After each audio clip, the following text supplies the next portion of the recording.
in its reliability, in its user friendliness. This isn't when I've been educating, when I've been training faculty or holding workshops and sessions.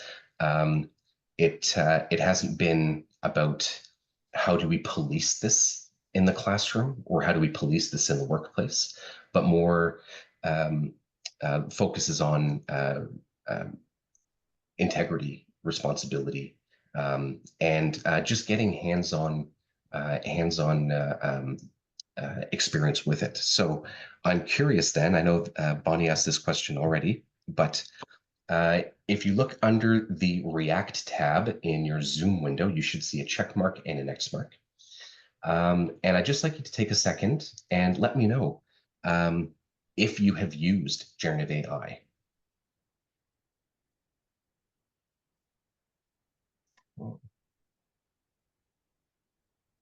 So I see a few check marks. So that's about 50-50 checks and X's.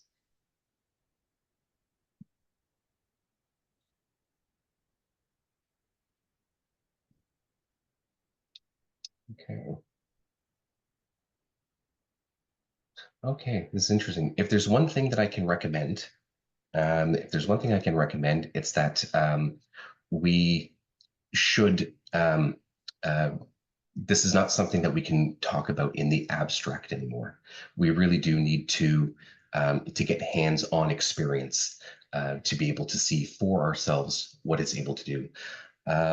So I was planning to leave time at the end for Q&A because chances are there's a lot of questions. But if there aren't so many questions, then maybe what we'll do instead is get some hands-on experience using a free generative AI tool to see what it is capable of and start thinking about how we can use it. But I think for the abstract here, it's fine to speak about it broadly in theory if you don't have hands-on experience with it. For those who do have some experience with it, I'm curious if you could tell me which tools you tend to use the most, and include the version as well if it's relevant, and an indication of what you use it for.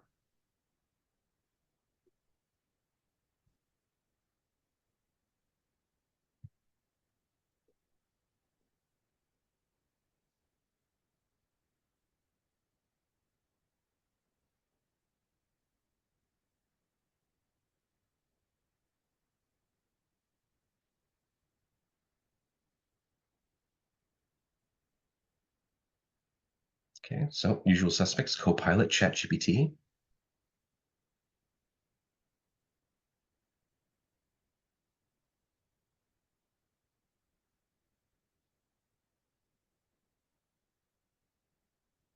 Oh, Claude AI, Perplexity.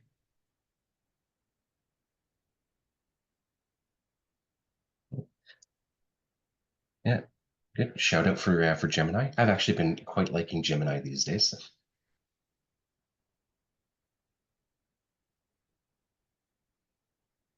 Copilot for summarizing YouTube videos I don't want to watch. Yeah, time saver, for sure.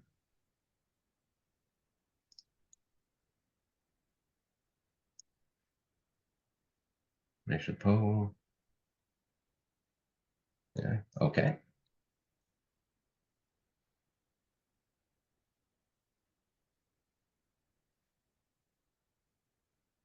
Okay, and thank you for specifying, yes, whether it's ChatGPT 3.5 or 4.0. Significant difference between the two in terms of quality of output.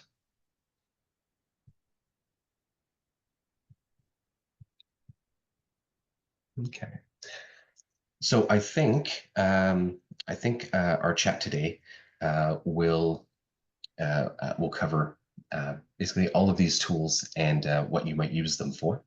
And just to be absolutely clear, the generative AI is the overarching term classification for these types of tools. So ChatGPT was the first one to go public.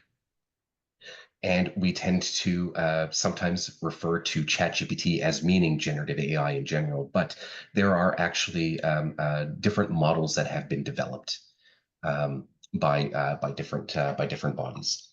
And a lot of the tools that exist pick up one of these models and use it as their base, and so something that we should maybe be attuned to. But numerous models exist that have been developed separately and are capable of doing different things. So Copilot and ChatGPT, those are both based on Copilot is based on GPT 4.0. And it's actually that Microsoft collaboration that allowed ChatGPT to access publicly available resources on the internet. Claude.ai is a separate one. There's another one, Pi.ai, that I'll actually put that in the chat because it's free. And a good place to start. Oops. That went to the note taker. There we go. Yep.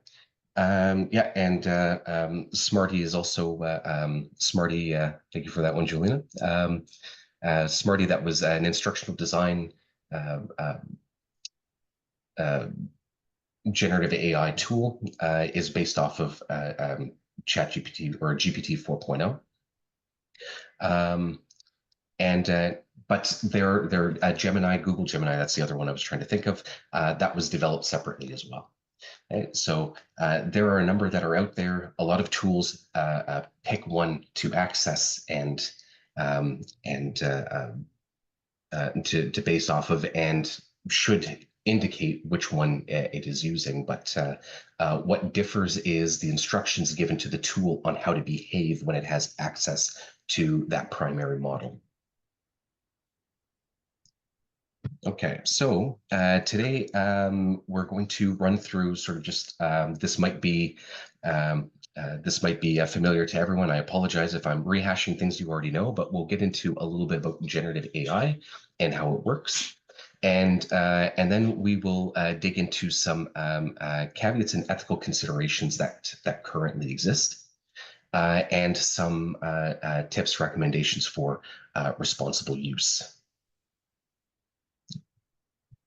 Now, I will be at various points. I will be using a poll everywhere. So if you want, I'll post this in the this link in the chat right now. But if you prefer to free up your computer screen and use your cell phone instead, you can scan that QR code, and that should take you to the Poll Everywhere website and my polls.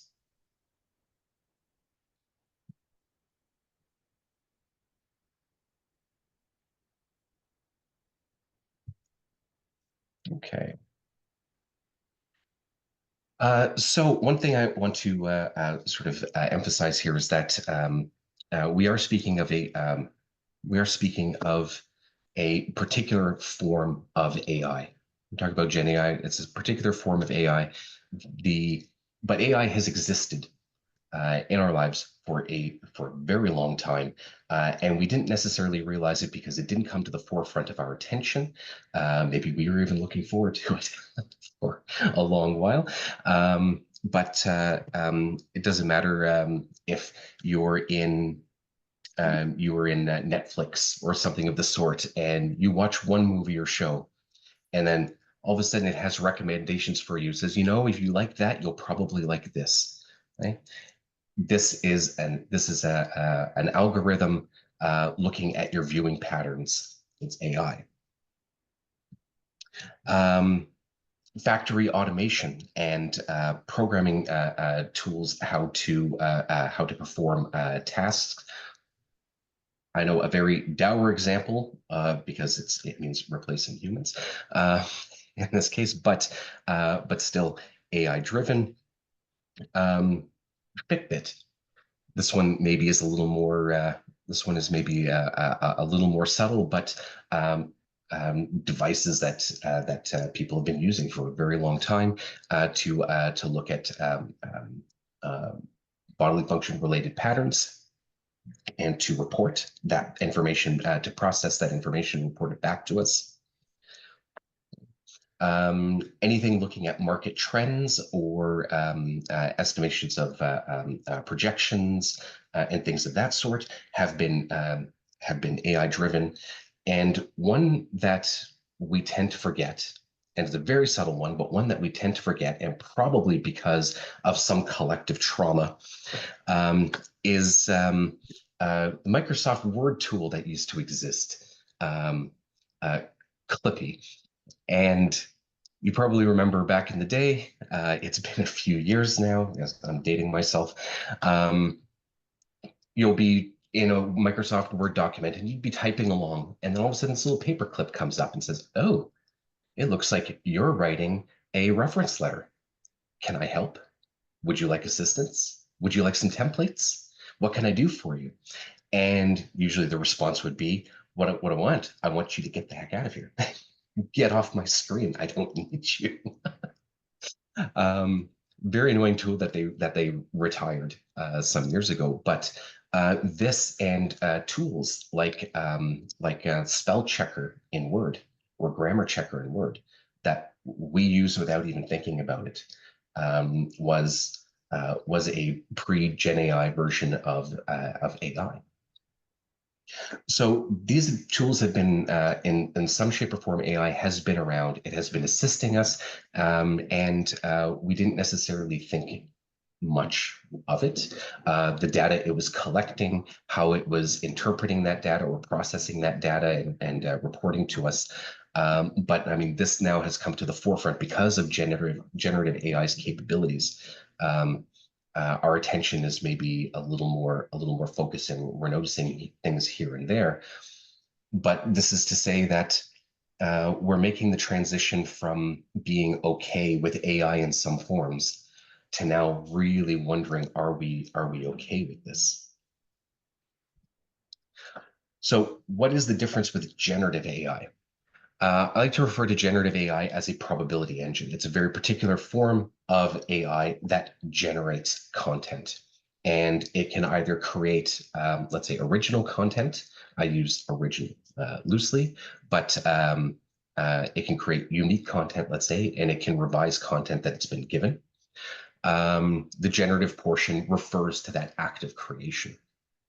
And the way it works is when you input a request, and this is where it really helps to, yes, have some practical experience with it. When you input a request, um, it looks at the details, the context that you've provided, and then it goes and searches the information, the data that it's been trained on. And this differs from tool to tool. Some have been trained on just a very large set of data that it's been provided. Some have access to the internet and can look up publicly available resources. But what it does is it searches through there and it considers what you've inputted and looks for the statistically most likely response to that query. So this is a lot different from a Google search. Google search, we would say, is deterministic. That you input what you're looking for, and it comes up with pages, maybe utilizing synonyms um, that that match your request, that you can then sort through to find the information that you need. Generative AI is not deterministic, but probabilistic.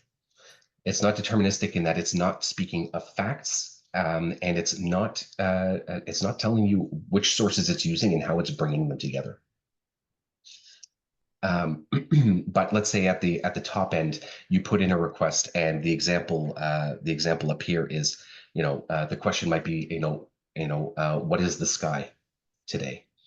And it goes searching through the, let's say, trillion or so resources that it has available to it for data. And it says, okay, well, what is the word that appears most frequently to finish this idea? And then that's what it inputs. So another example could be, I could ask it something personal. What is my favorite fruit? And it goes looking on the internet, and it says every time fruit through its data set, and every time fruit and favorite comes up, there's the word apple. And so it just pops in apple. Apple might not be my favorite fruit. It doesn't know that. And then, of course, that's going to change. If I then put in another qualifier and say, what is my favorite tropical fruit? Now it's going to look for fruit, tropical, and also filter that through the qualifier or modifier tropical. And maybe it comes up with pineapple. Okay. It may be true, it may not be. But it's not dealing, in fact, it's looking at the statistical likelihood of the next word to appear in the sentence. And does this to let's say mimic a human interaction.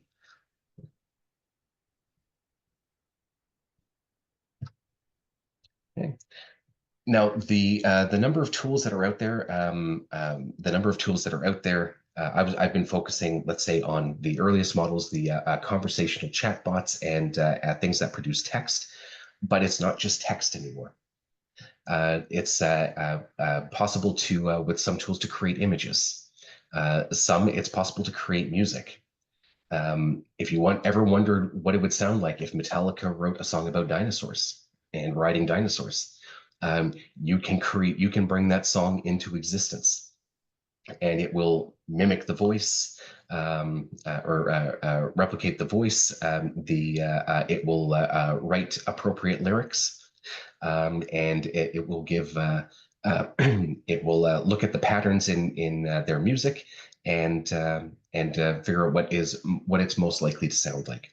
And then probably you're familiar also that there are video creation capabilities now, and I'm sure that I should have included an image here of somebody who's been having a lot of fun on YouTube taking scenes from movies and putting Arnold Schwarzenegger in every scene, imposing his face on, right? And mimicking his voice, with the dialogue, and this in a let's say a lighthearted deepfake, making sure that so I think this is the one. I think this is the one that's been people have been most cautious around. All right. So that was not all supposed to appear together, but surprise. Okay.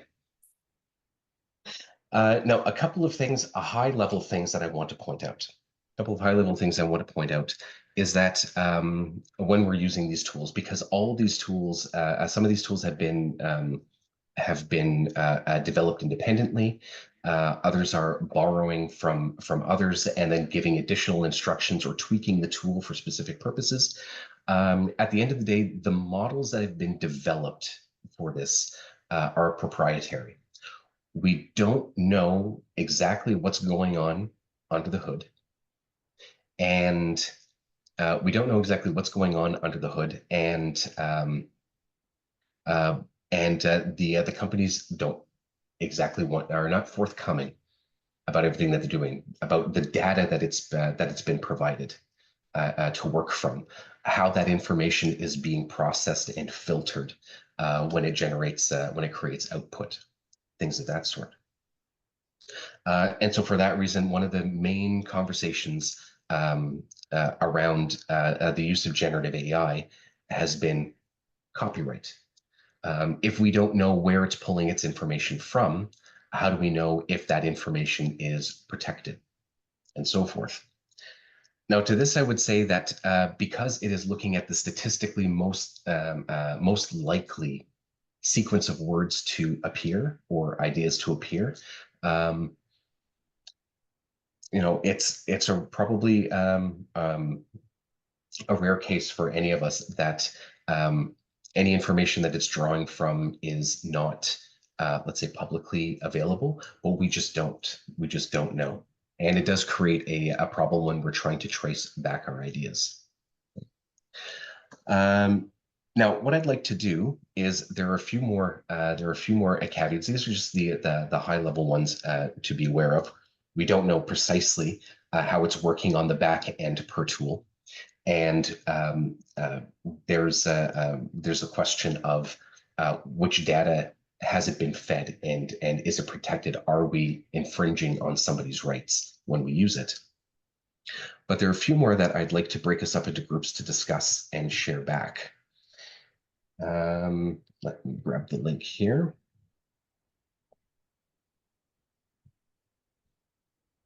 Okay. So you can open this up for yourself. I am going to break us up into groups, and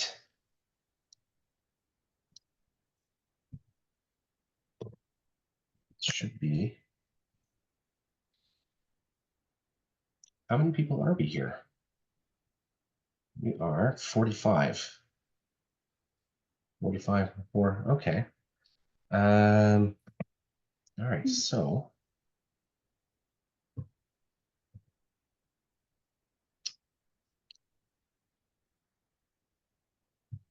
going to have to reduce numbers. I was expecting from the registration list that so, and I plotted the topics accordingly. So please ignore the numbers in the Google Doc for the moment. I will change them to better represent our numbers. But I'm going to send you into the breakout rooms now. And I would like you to, when you're in your breakout room, look at the top left-hand corner to see what room, which room number you're in. And actually, what I'll do right now is, so that we don't get mixed up from the outset.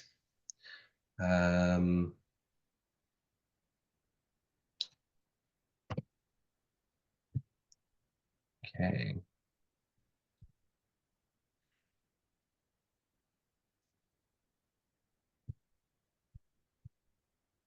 Thanks.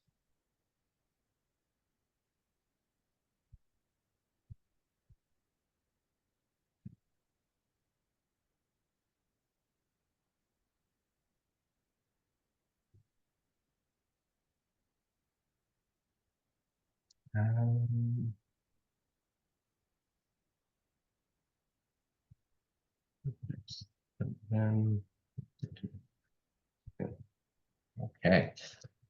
So if you could go ahead and refresh your page with the Google Doc, you should have a new numbering.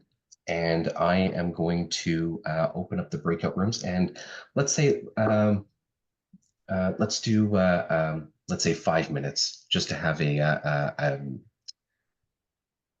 short discussion about these topics, and then we'll share back with the room when we come back.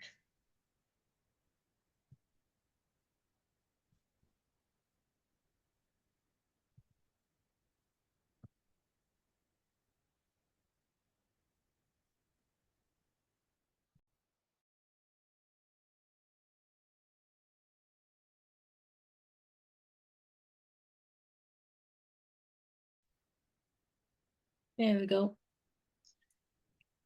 All right. So now, does anyone want to volunteer, share some of the insights from your discussions, and maybe when you do, let us know what your topic was and some of the main points you came up with. Caroline. Hello, thank you. Sorry for the lack of video today. So we were in group 16, and the question was, if input and GenAI output are saved as training data, how does this affect us, and how might we as users resolve this? We didn't come up with any ways to resolve the issues, but we had a few things that we talked about. The first thing was a bit pie in the sky, and that was my starting that discussion. I believe that AI can be biased due to the training data source, of course.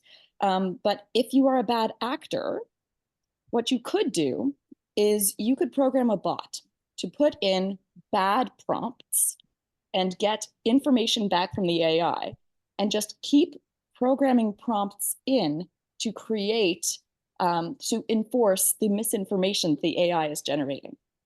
And in that way, you can make it more probable that the AI will generate misinformation. And so when somebody else goes in to say, hey, can you tell me about topic X? It gives that misinformation back. So if training data is being used from the, if training data is being created from the inputs and outputs from the Gen AI, then that's one issue that could crop up if we have some bad actors in play. Privacy in general, of course, was what we were talking about here. And we said that it was perhaps less valued now than it was in the past, and convenience is perhaps being valued more than privacy was. So we seem to be seeing that trade off between convenience and privacy. And I don't know what's going to happen in the future. We didn't have a good way of seeing that, of course, but it's interesting to see that trend. And we talked about how the overuse of AI may lead to less individual ability to accomplish tasks that have been done in generations past with relative ease. For example, basic math skills, arithmetic, things that we have relied on a calculator for, now we're going to be relying on Gen AI for. And that's basically where we went. Yeah, thank you. Yeah, it does bring to mind bit of a discussion that was happening in one of the other rooms about disruptive tech, and the creators of OpenAI cited the calculator as an instance of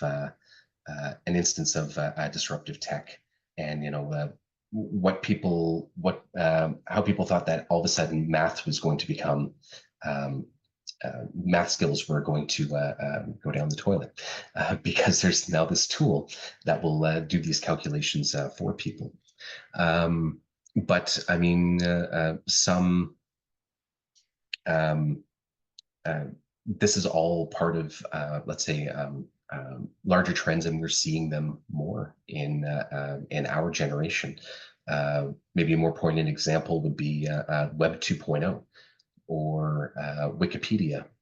And when these sorts of services came out, and I mean, Wikipedia, who knows, it could have stayed, it could have went, it just happens to have stayed, but Web 2.0 wasn't going anywhere. And it is a vehicle for disinformation at times, or people providing information but it's not reliable. And things of that sort. And the difference there in how we responded to that was it took us a while, but digital literacy training and skills, and how can we use it as a tool? How can the internet be helpful? And we still maintain integrity. And it's a battle that we're still dealing with. How to ensure integrity in using it, train people to use it reliably, teaching source criticism, things of that sort. But it is the tools are different, but the principles are the same. And anybody else on the privacy discussion that would like to share?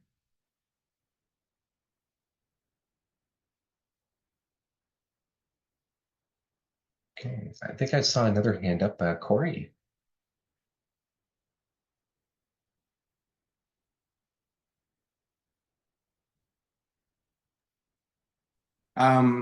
Yeah, there was something that kind of came up in our discussion that kind of prompted me to think of this, I guess, idea.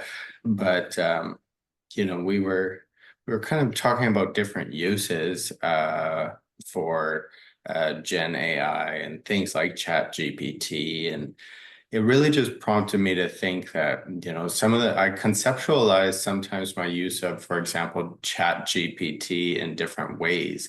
In some ways, I'll conceptualize it almost as an assistant, like hiring an assistant to help with certain tasks that I delegate. And I was kind of mentioning earlier that this almost puts me in the role of being then a manager of the content it's then giving back to me, and that I need to read through, edit, and kind of approve what I've been given. But another way that I kind of conceptualize my interaction with something like Chat GPT is almost as a colleague, in that I can kind of enter into a discussion with it. And this is something that Bonnie was sharing as well. I think kind of cued me to think about this. But, you know, there's for me, I kind of generate ideas through a bit of back and forth. And I can have a bit of back and forth about a document, interestingly enough, with something like Chat GPT, and I can go then through the work of generating lists and prompts and stuff that I can take and build off of.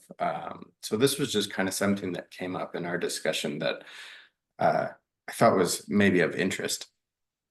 So just as let's say delegating tasks to it, still your role as the delegator is ensuring quality of the output.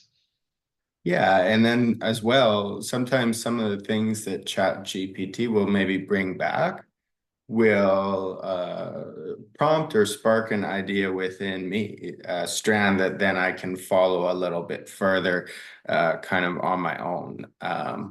So in that way, I find it to be a pretty powerful kind of collaborator. And I'm extremely excited for 10, 15 years from now, where this AI discussion might be at, because we're looking at sort of first iterations of these tools that have been made available to the public. I know that they've been around longer, but when you think about how rapidly things progress, I think we're in for a really interesting ride.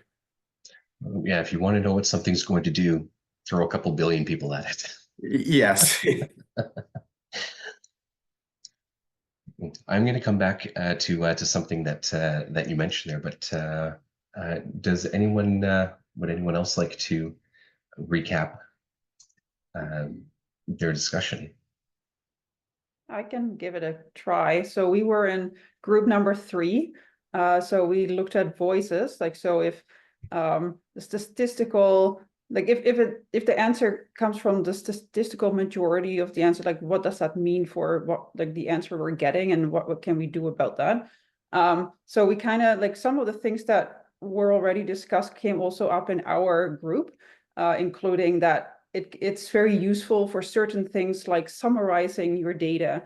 It can be used in like grant writing, but also, like, yeah, it's almost like having, like, delegating it to, instead of a person, now you're delegating it to Chat GPT or one of those other bots. And but in the end, we figured you can really only use it for something that you already have the knowledge of, because that is the only way to be able to see if the answer it's giving makes sense or not. And so it's just like being the manager, like you need to still be in charge of like having that knowledge and double checking that what it's giving you is in fact correct. So I think it can do very good things, but within our own knowledge, basically. Hey, no, very important point. Absolutely, it is not a subject matter expert. It Exactly. knows the details, the context, and whatnot that we provide. And where we do not provide those details, context, it will make assumptions. And one other thing that we also discussed was like how to use this within education, because we know that students are going to use this. So one of the other people in the group said that she's actually telling students to use ChatGPT in their assignments, and that they have to show the different steps that they took. And one of the steps needs to be that they verify the data that it's giving it. And so this way, it's kind of like when the internet came out, everyone's like, oh, how is this now going to interfere with education? Because now suddenly all the answers are on the internet. It's really like just another step, right? It's a new tool. We know students are going to use it, so we may just as well work with it and make sure that they learn to use it properly. Thank you. Michelle. Hi, thanks. I was in a group with Lee, and our group was answering to prompt about sourcing. If GenAI can access trillions of sources to respond to a query, what does this imply for output? How might we as users resolve this? So similar, I think, to the first group, no resolution, but a conversation about where things are at. So speaking for myself, I'm an associate dean. I adjudicate academic misconduct. And so really looking at the ways in which students have taken on this resource is also for me a parallel conversation about the ways in which faculty understand what generative AI is and how they're giving prompts to students. Lee and I talked about effectively transparency in use. Both of us are experiential educators, so thinking about what this means in the classroom for students, and going to the comment that I believe Miranda just offered, and Raj, you sort of amplified the resource, whatever they're using, whether it's ChatGPT, Perplexity, or any other 5,000, 10,000 different generative AI apps that are available free or otherwise, are not factual objects, right? They're objects of probability. And so trying to delineate in the conversation with students or with colleagues that they're not going to a source that gives them facts. And so if they're going to rely on those as source facts to come back and report on, there is going to be a challenge, right, for hallucinations and other issues that come up. Lee and I both discussed different strategies we have when we're giving assignments to students to actually think about how they're thinking about sourcing.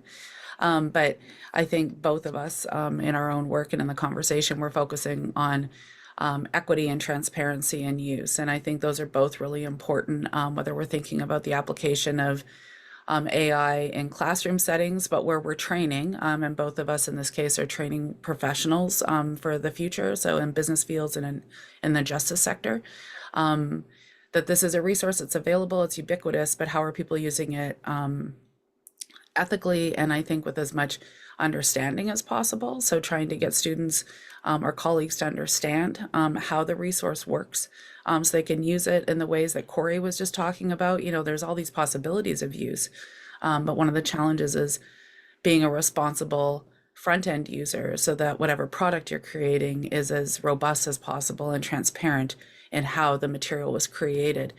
I think the other thing when we're thinking like, what does this imply for the output? I think just really having frank conversations about how material is being accessed, the ways in which material is being accessed, and having frank conversations at this point as it relates to our own pedagogy or application in classroom settings, just as important as recognizing that students are using it, so are staff and so are faculty. So transparency and use is as much about talking to students as it is about demonstrating that, right? And so a number of folks put up resources they use to create syllabus, to create assignments. It's not lost on students if we're using AI detection tools to figure out if they're using AI. We have to think about how we're using it in all of our different we's, right? As students, staff, faculty, as people in the world, are we being transparent in our use? I think is really important because otherwise I think it does give the impression of disproportionate access to information, even if that information is flawed. So I think transparency and use was one of the things that we really talked quite a lot about. Thank you. I'm done speaking. No, some excellent points there. Thank you. And I mean, really, just like with anything, with any other resources that students might use, again, like the internet, these things become normalized. We help to normalize it, but also through example, through leading, through training, um, um, sort of cultivate a culture of integrity around using it. How do we use this responsibly? So, I mean, the more experience that we have with it, and ways that we think around it, where it is appropriate, where it's not necessarily appropriate, and being transparent with students and in how they can use it. It all contributes to that culture. Can I just add one quick thing, Raj? Oh, sure.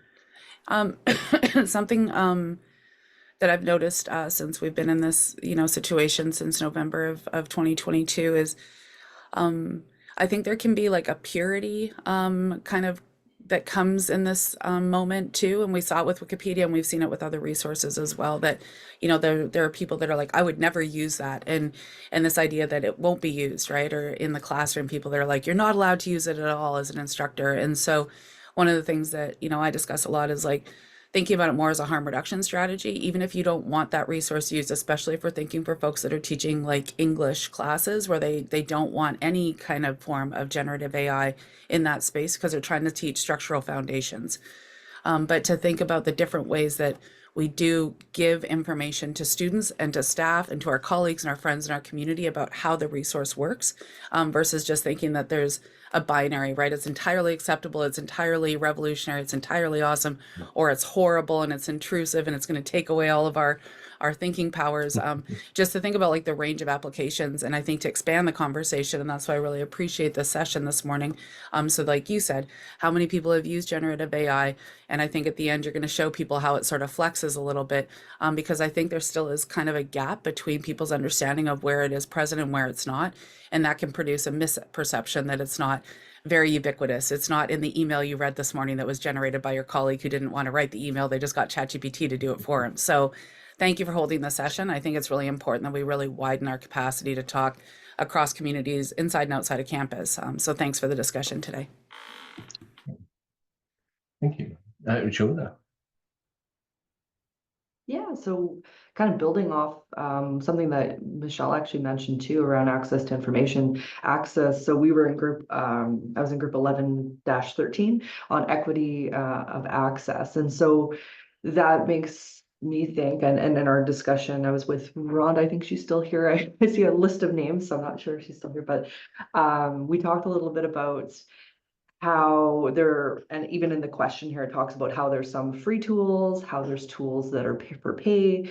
And then the question is, how do users resolve this? Like, for instance, how does it affect them, and how can we resolve it? And so in terms of affecting users, so if you're even just thinking back to the classroom conversation, since that's been sort of the topic so far, but it could go beyond that for sure, is who has access to what kind of tool to do a better job of whatever it is they're trying to do. And so that access to information is there, but it's more about how you use the tool and what it can do for you. And we talked a little bit back and forth about what that might look like, how it might affect, quality in being able to use it effectively, or even user friendliness of the different tools. But at the end of the day, we think, well, what can users actually do other than maybe creating an awareness about the open tools or the freely available tools versus those that are paid. So I gave an example of a paid tool called Cite AI, that versus something like Research Rabbit, although they have kind of different purposes. I felt personally, having experienced them as well, that was one I didn't mention that was in there, but in terms of finding potential references that help fill out an area of research that you're really interested in, or say a student who's working on a paper, if they were just using, say, a GPT model like ChatGPT, they may not. Obviously, we've talked a little bit about the referencing issues that come up and the quality of the information that it puts back. Some of these paid tools actually do have a little bit more access, so they'll have a connection to, it'll be GTP4, so they have access to scour the internet, find the open access articles. They won't find the paywalled articles, mind you. But then if you go and use a free tool like Research Rabbit, I feel like there's a lot more that can be gained from that. You'll still be doing the same things, as you'll see potential areas or articles that seem to be linked to your area, but you still have to go in and dig into them, do that work. And so I think when you're trying to weigh between a paid tool and a free tool, there really are some that are free that are there that are just as good, and some that give you a false sense of like, this one is a better tool. We're charging you $20 a month or whatever it may be, and it seems kind of excessive, right? And so we live in the world of subscriptions, like many of us are, Netflix, Prime, all these different things when we're consuming media. It seems to just be something natural to be like, okay, I'm going to pay for AI and do this tool. Whereas we do have these accessible, where we felt that users could potentially help or resolve it, maybe not resolve it, but build awareness around it, is communities of practice, especially for different areas. So like we've talked about things like video versus writing help or editing or syllabi and things like that. I feel like there's an opportunity for a community of practice that is maybe geared towards a specific use type. And then people could be more aware of the value of some of those tools, like even reviewing and looking at what a paid tool looks like compared to that free tool, and kind of create a repository. Because something that we've sort of been talking about already is that there's just so many tools out there, and how do you even select what's the right tool for you? And there's definitely going to be versions of it that they're actually freely available, open access, open source tools that we can build from. But I'll stop there. I don't know if Rhonda, if you had, or anyone else wants to add to that, but that's sort of my recap of what we were chatting about.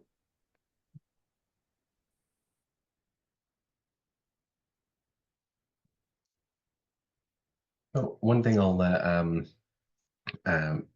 respond to is absolutely yes. The different tools, different capabilities, different versions, different quality, and I highly recommend yes, not limiting oneself to a single tool, but to try different ones. But they all have different forms of access. Some require logins, some require pay. ChatGPT is a prime example of this, where you can have 3.5 for free, and you can pay $20 a month for 4.0. But to take the same instructions or the same input and put it in both versions, the difference in the quality and reliability is staggering. And to then take that and put it into one of the other tools that's built on another LLM or has different instructions in the background on how to process that information, you will end up with a different quality of work. And especially, yes, in the classroom, if we ask students, if we tell students that it's okay to use something, there are all sorts of things to consider, that the tool that they have access to or that they're using will turn out different quality of work.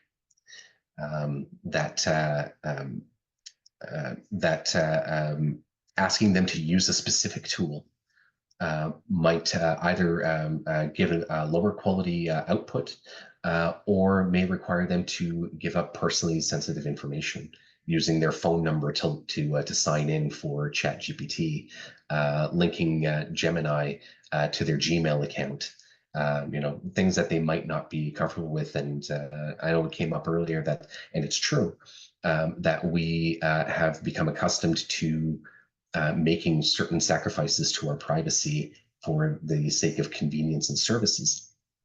But there's a surprising number of a percentage of people who, yes, are not comfortable with giving this information to the tool, even if it would be a help. And then when we ask people, in order to complete this assignment, in order to pass this class, you must, hand over your phone number to ChatGPT. Then that's something that we have to take into consideration ourselves. I will post in the chat here a link to a resource. This is futurepedia.io. Keeps track of all new generative AI based tools that are out, and you can filter this list according to function, but also free access, paid access, things like that. So if you are looking to assign a tool, let's say, for class, and you have these concerns about can they access it? What are they, what information are they giving up, and so forth. This is a good place to start, and people who use these tools rate them as well, and may point out things that we're not necessarily we don't catch ourselves. There's usually about 5 tools added per day. I think the list is somewhere in 7,000, north of 7,000 generative AI tools. But it's a good place to sort of to look and get an idea of the landscape and what we have access to. One thing I will add on the conversation of voices is that yes, if generative AI is operating on statistical reliability, then and the response that it gives us is what appears the most in the data sets, then that means that it is operating, essentially operating on majority voices. That we've one of the things that was noticed early on was with generative AI was bias in the output. Some things are overrepresented, but then also minority voices or marginalized voices get lost because they are not represented as they're not as predominant in the data set. So what ends up, and the groups like OpenAI, who developed ChatGPT, have been working to account for this little bits. They make updates here and there to account for this, but the majority voices in the data sets, means essentially Western colonizer.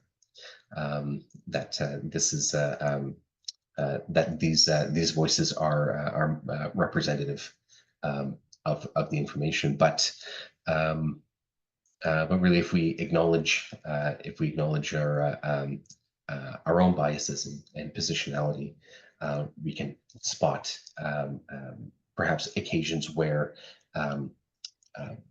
and with a little bit of subject matter expertise, catch and correct and put into our own voice, or dig deeper in other resources to fill out those missing voices.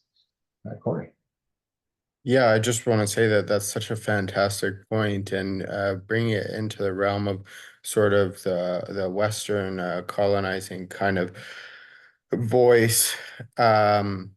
It immediately made me think of things like oral histories and stuff like that, that obviously are not going to be included in that, in the types of information that you would be accessing through things like ChatGPT. That said, before ChatGPT, that sort of information and those stories and stuff like that were difficult to access. But I think it's interesting kind of looking at these in terms of comparison, accessing those stories or the information therein is really based on like developing like relationships over long periods of time with communities, and people in those communities, and being invited to access that kind of information. So I guess it just really speaks to kind of the limitations of the sort of purview of ChatGPT and AI that exists, that it can't access, that all data and information is not online. It's not on the internet, and it's not accessible by AI. And sometimes some of the things that are most revolutionary or most consciousness raising are accessed at a dinner table in community, speaking with elders and knowledge keepers in a very different sort of setting, No, so the catch in there is that it is it is a resource, but it does not become the resource just because it has access to this large body of information. That does not mean that it is our starting and ending point. That there are numerous other ways that we're traditionally trained to do that, other avenues of investigation, and we shouldn't abandon those just because this thing can grab up stuff from the internet and anything that was in print and not copyrighted or anything of the sort. That it's not a be all and end all. Absolutely.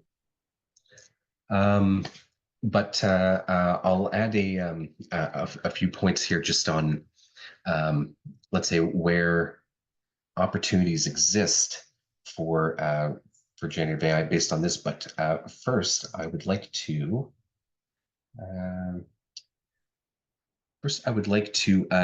jump to a couple of poll questions.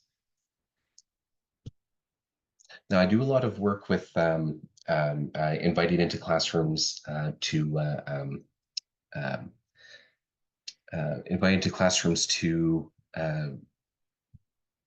help groups of students sort of arrive at classroom generative AI agreements. I'll put the link to the poll back in the chat there in case you need it. But it's not just about getting students to think about how generative AI should, ideally, might be used. It's also instructors.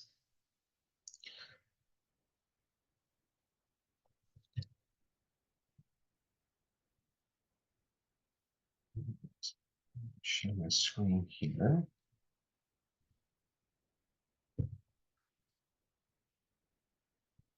You can see sort of where the conversation's going.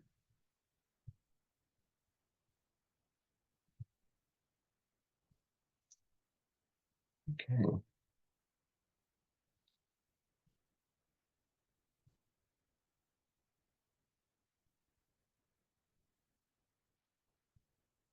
All right, so I'll give that another 30 seconds if anyone wants to add anything.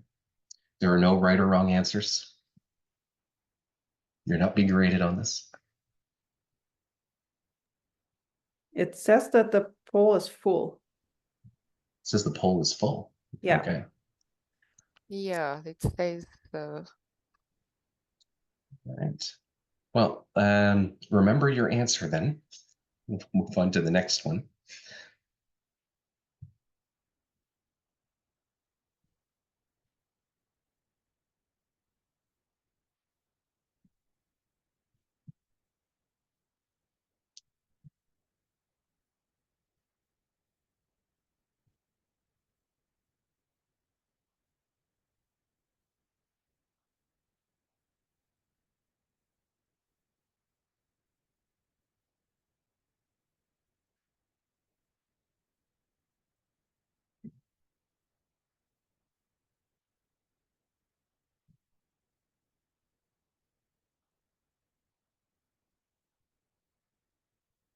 Okay, so this is interesting.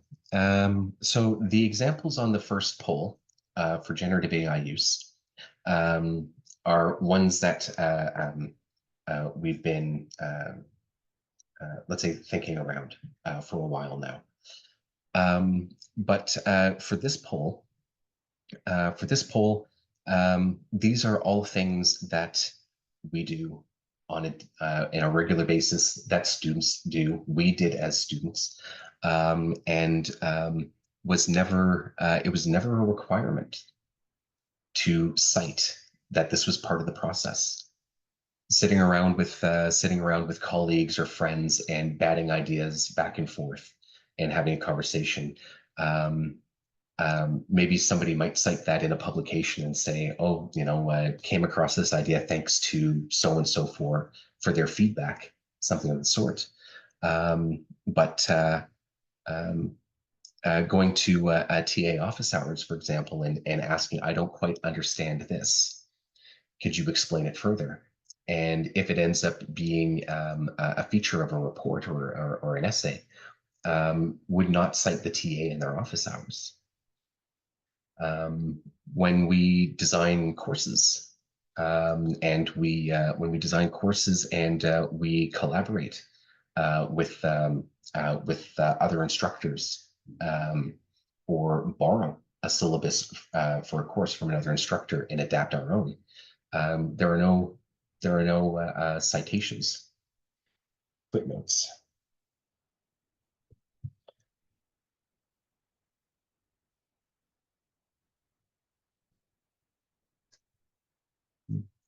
There's just false binary here. We're asking for assistance in the second round.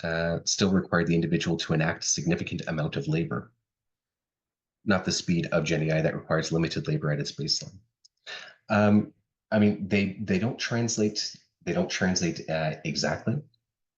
But for example, to have a draft of a paper and to meet up with a friend and swap papers and add comments and advice. It depends on each person's reliability. It depends on their willingness to do it. Some of these tasks are more intensive than others. But it's not about speed, it's about the task. And that generative AI can be used to do some of the things. Generative AI can be used to do some of the things that we were already doing with other people. And reliability is still a factor. But those tasks with other human beings were not viewed badly. And we also have to, as educators, accept that these things happen. People have family and friends. Sometimes those family and friends might be well-educated or proficient on the topic, or quite effective at, let's say, providing feedback, things of that sort. And that not everybody is going to have access to these same sources. So these are some things just that we have to consider when we look at and say, now that it's generative AI, it's a completely different set of rules. Because now this generative AI, it's a completely different set of rules, because it's not necessarily the case that I think this screen share ended. I'll put up the results here in case you can't see.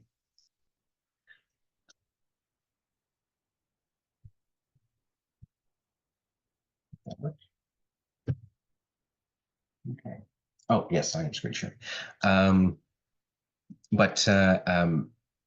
Things like word spell checker prior to generative AI wasn't in consideration. So we have to consider, in part of creating assessments, acknowledging that this exists and that students are using it, really have to sort of ask ourselves what we're capable of doing. Because as far as opportunities go, and stop my share there, as far as opportunities go, what's really nice about generative AI, and hopefully this is the direction it goes, continues to go in future, is that it's very effective at bridging gaps in expertise. That it does help for the quality of the work, to judge the quality of the work or the output, that it helps to be a subject matter expert, to have some footing in what you're asking it to do, so that you can determine that it's doing the job properly and you know where you would tweak it.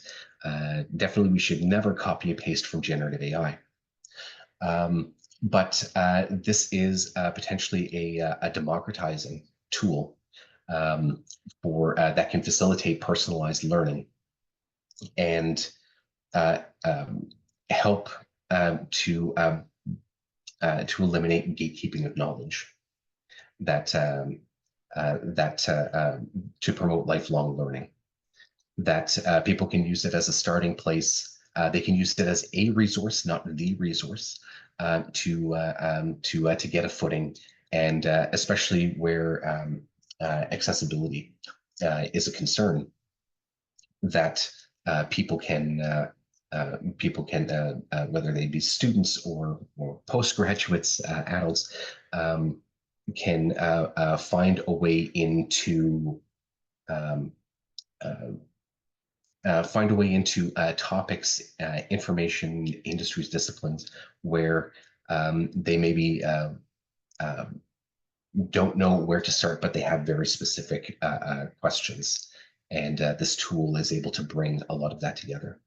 But I'll maybe leave it there while we still have time for some questions. Michelle.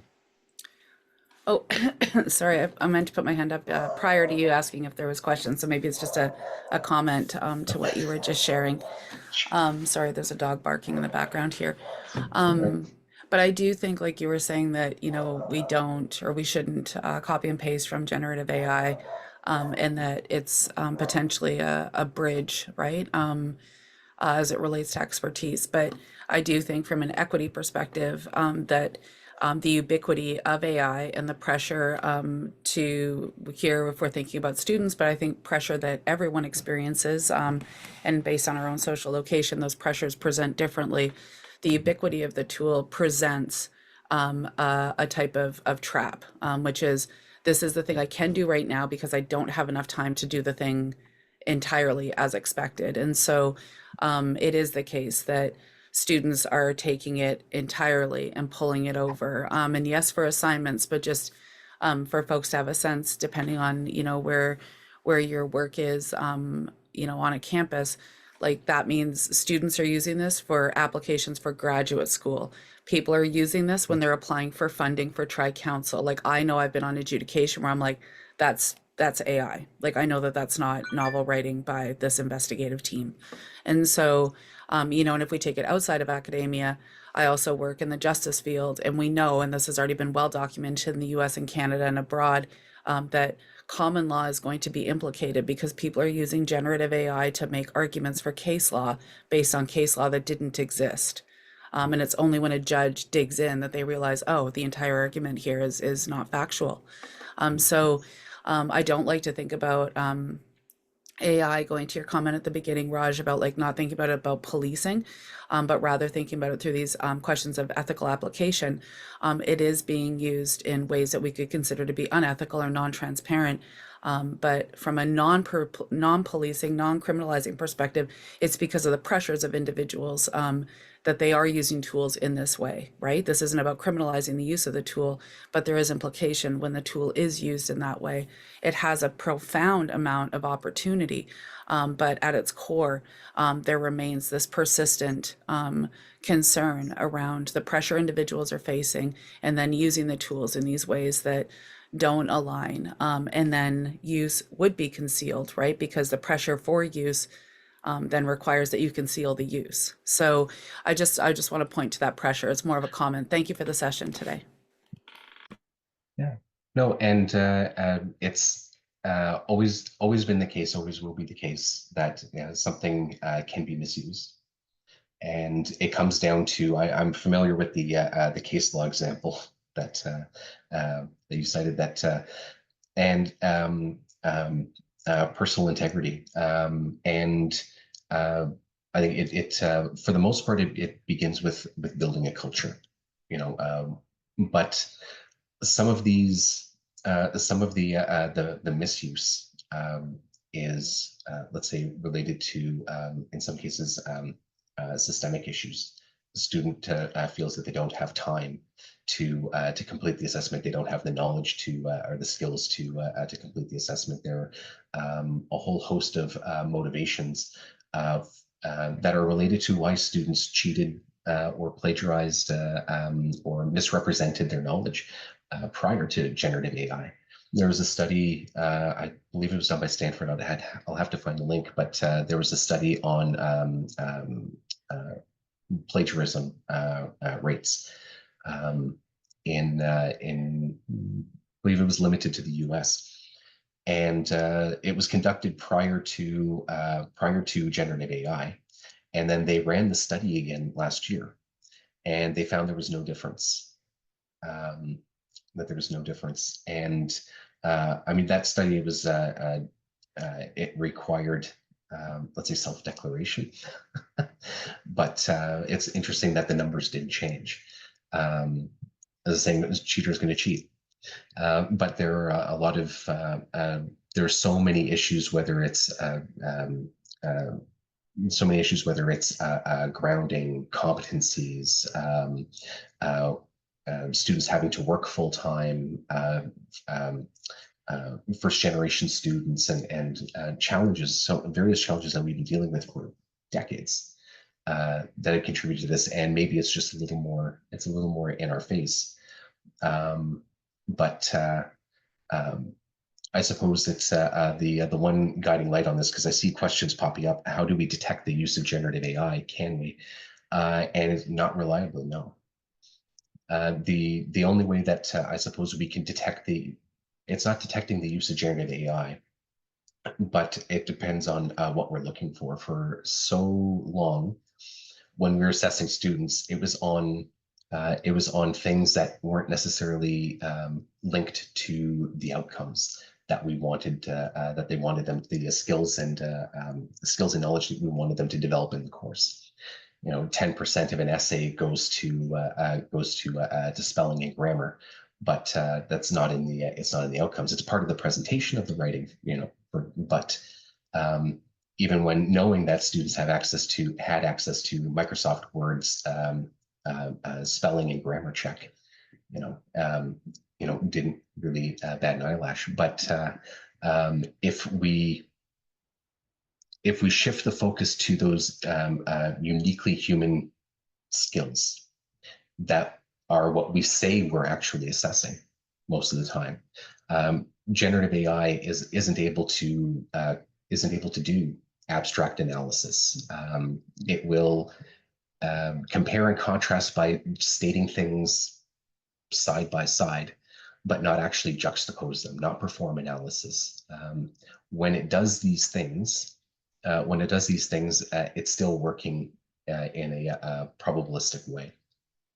And so it doesn't matter then when we're grading it, if we're assessing for those higher order cognitive skills, which is what we tell students we want to assess, then it doesn't matter if they use GenAI or not, because garbage is garbage. So it's more about nullifying generative AI as opposed to trying to detect it, because the GenAI detection tools don't work. They incorrectly flag work as and predominantly, and this study was out of Stanford, predominantly non-native language speakers incorrectly flags their work as having been produced by generative AI. OpenAI, the creators of ChatGPT, when they first they began working very early on an AI detection tool, and found that it really didn't work, and they abandoned the project. Other people picked up and have been trying to do neat things, like put in a sense, linguistic watermarks and things like that in GenAI output.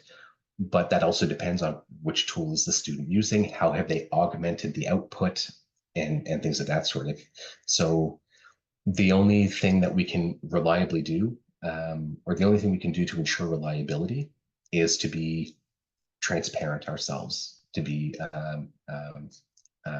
reliable ourselves, or increase reliability in assessing student learning. Lynn, I saw you had your hand up.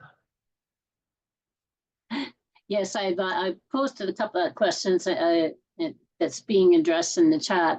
I guess as a teacher educator, I'm interested in this notion of creating a culture of ethical use of generative AI. When, where, how do we, when do we start the effort towards creating this culture? Because if students start using the AI in K-12 schooling,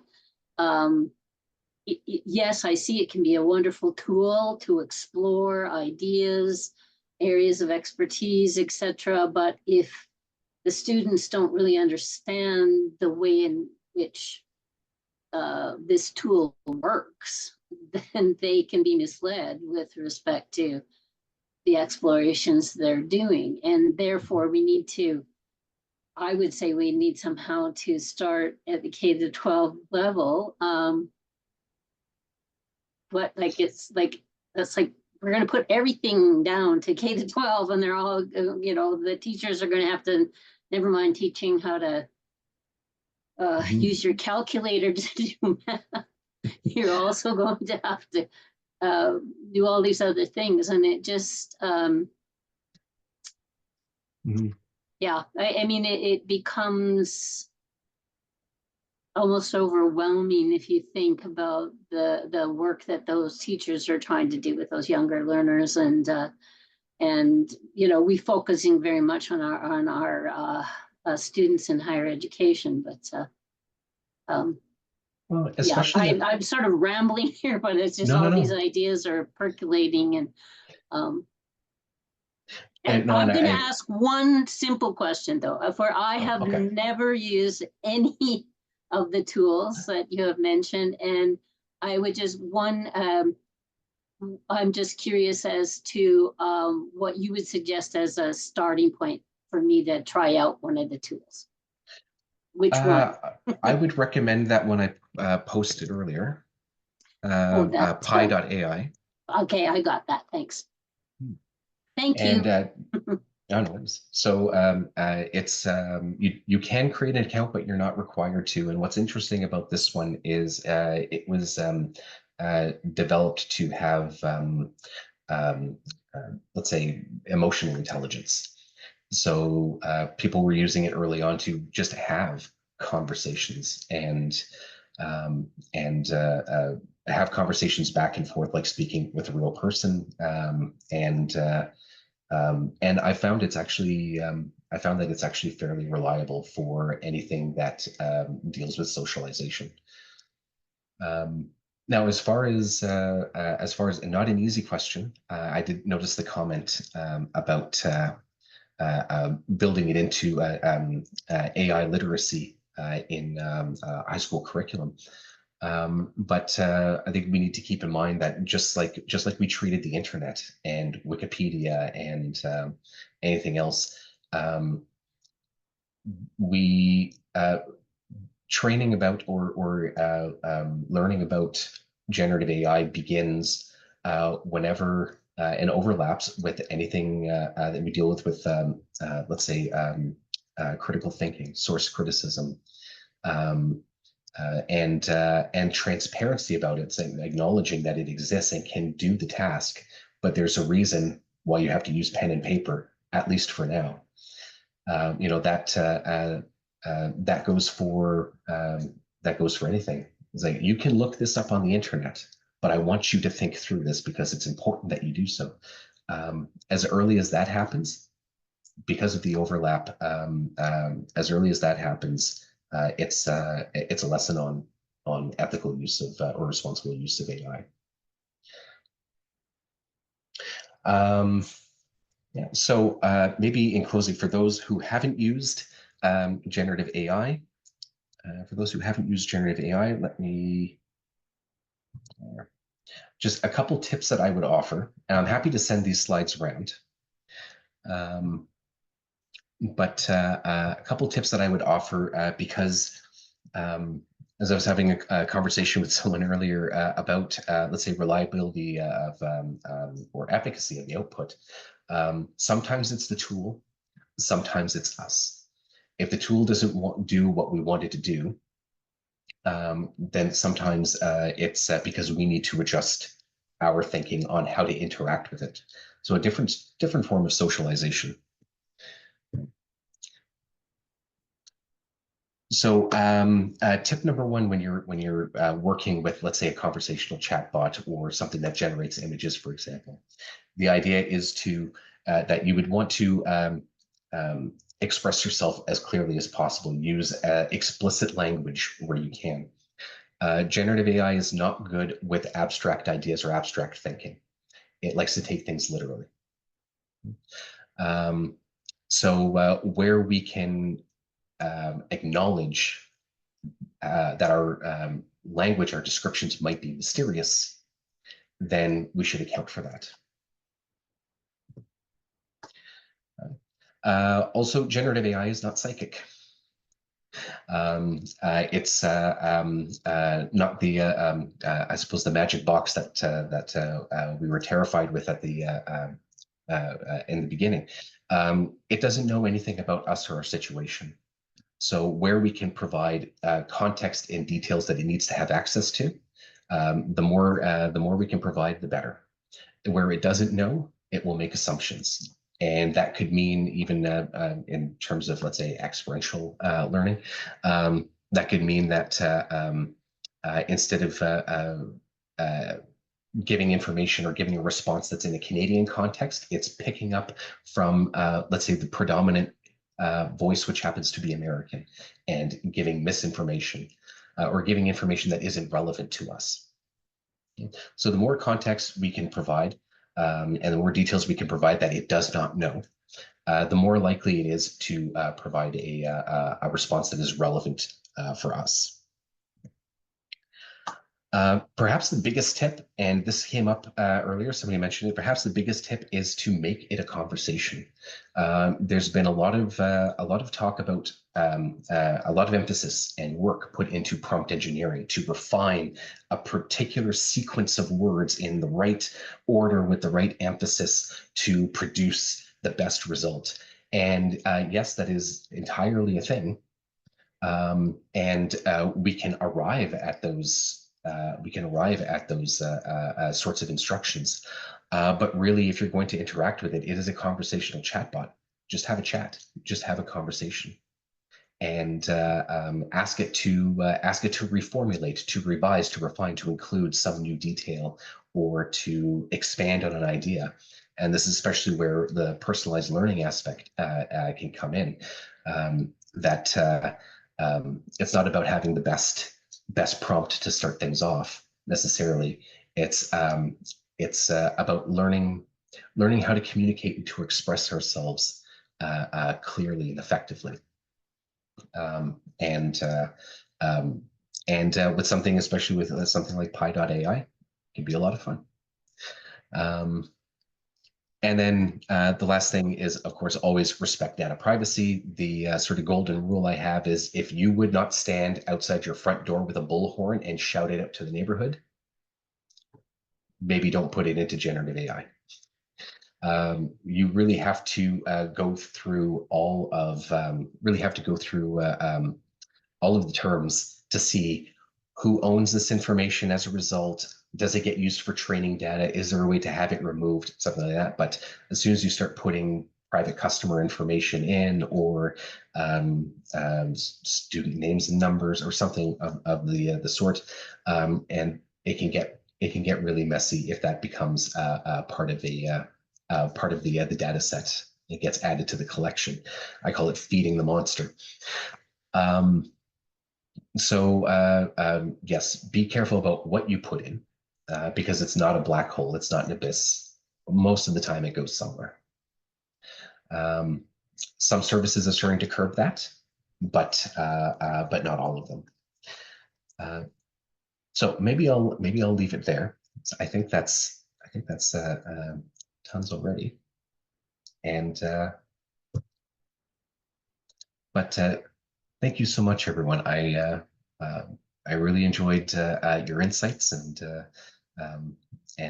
your thoughts, and I'll send the slides to you, Bonnie, that you can circulate. Well, thank you for this today, Raj. That was very, very interesting. I learned a few things, and I hope all of our participants did as well. And I realize we went over time, guys, but this is an important conversation to have for all of us. This technology, we can't put the toothpaste back in the tube. Like it's here and it's going to get bigger. And so I think what you said earlier, Raj, and some of our participants said was, teach our students how to use it. Teach them the ethics that lie behind. Teach them the ins and outs and what's going on under the hood as much as we can. And when we teach people to use it effectively, it's going to become a better tool for, folks like Corey, who had mentioned, 10 years from now, what's it going to look like? And the students we're teaching today are the ones who are going to be using that technology tomorrow. But yes, thank you so much for this. This was amazing. And I think everybody's saying thank you in the chat. Just we did record it, so you will get access to the recording when I send out our follow-up email. If you want to stay in touch, please sign up to our KM in the AM mailing list. I put the URL in the chat in a few places. Also, we have more GenAI fun coming up in the future. We had in August, Anne Lang is going to, who is a librarian for Edwards School of Business and has built up some experience, and she's got some expertise worth sharing around the ethical use of GenAI and all of those questions that we mentioned today. In the new year, I am setting a few more webinars, one by Peter Levesque, who also has worked in generative AI, and he's got some business expertise that he will share with us. So stay in touch and sign up for the next webinar that will be coming your way. And with that, I think we can be done. So thank you guys for sticking around for going over time. I appreciate it. And we'll see you in August when we have our next one.